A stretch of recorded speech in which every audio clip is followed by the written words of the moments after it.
ẹni bá mi lọ́nà kí n má ṣe o, ọmọ mo dúró de kémi lọ o, ẹni ọmọ yóò san kò mú kò mí o, ẹ mọ sọmọ kọmọ àbí èmi o, ọmọ làkúrú tuntun, ọmọ yájọ ọmọ ló yẹ ni, àkúrú tuntun, ọmọ yájọ ọmọ ló yẹ ni. Ọmọ tó dé lónìí o, èmi Èkìtì lálọ́ pé Èkìtì parapọ̀ ibi aláyọ̀ bá ti yọ̀ ní ti arí mi o, orúkọ Jésù á ní bá wọn pé ní ìbànújẹ́, á ní bá wọn pé ó yà lágbára lọ bí ọba ti ṣòkú àgbà 150 years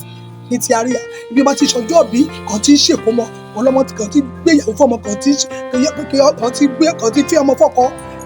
ibẹ̀ ní ti arí mi lálọ́ pé o Èkìtì parapọ̀ ọmọ tó dé lónìí o.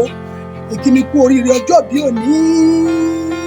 ìkíni kú oríire o, mo dúpẹ́ ọmọ mi kan tó ń lé ọjọ́ ọmọ mi kan tó lé kan lónìí, ọjọ́ ọmọ mi kan tó lé kan lónìí, ọjọ́ àbúrò rẹ̀ òbí àkún Olúṣọlá Ọláolúwa ọmọ Òbé Lúdúàní ní Ondo State ní Yayu quarters, ọdún rẹ̀ tó lé kan lónìí, ìbámi wíṣì Olúṣọlá Ọláolúwa ọmọ Òbé happy birthday, ẹ̀mí rẹ̀ á ṣọ̀pọ̀lọpọ̀ ọdún láyé. Olúṣọlá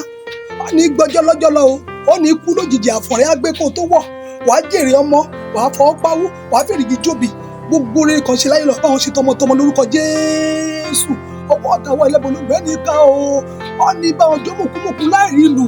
Olúṣọlá ọmọ Òbé ọmọ rògùn ọmọ alálùbáríkà ọmọ kojú dọ́là kojú páǹsì lọ́dọ̀ mi ni ẹ ṣọjọ́ bí lónìí bá mi wíṣì rẹ̀ happy birthday o. Olúṣọlá CEO and SRP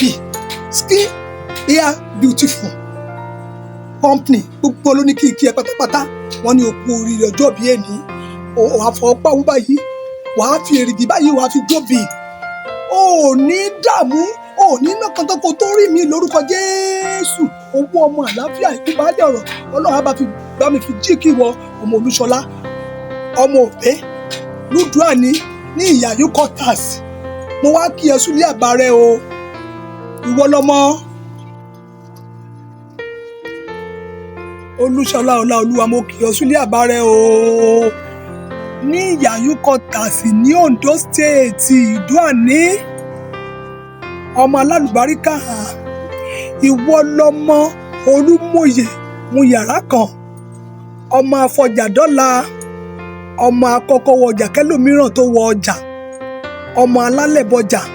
ní Yayu quarters nílé àbárẹ, mo kì ọ síbẹ̀ o Olúṣọlá, ó ti ṣọdún yìí wàá ṣọ̀pọ̀lọpọ̀ ọdún láyé o nínú àlàáfíà, owó ọmọ àlàáfíà ìkúbálẹ̀ ọ̀rọ̀, ó ní kú ó ní gbọ́jọ́ lọ́jọ́ lọ o, wàá rówó ṣẹlẹ̀ ayé rẹ̀ Olúṣọlá, long life and prosperity to you. Ó ti ṣọdún yìí o lórúkọ Jésù, àtúnṣe rẹ̀ mìíràn lórúkọ Jésù, long life and prosperity to you. O ò ní kú lójijì o, Ọlọ́run adálé àtọ̀nà rẹ sí o. God bless you Olúṣọlá ọmọ Òbé, love you.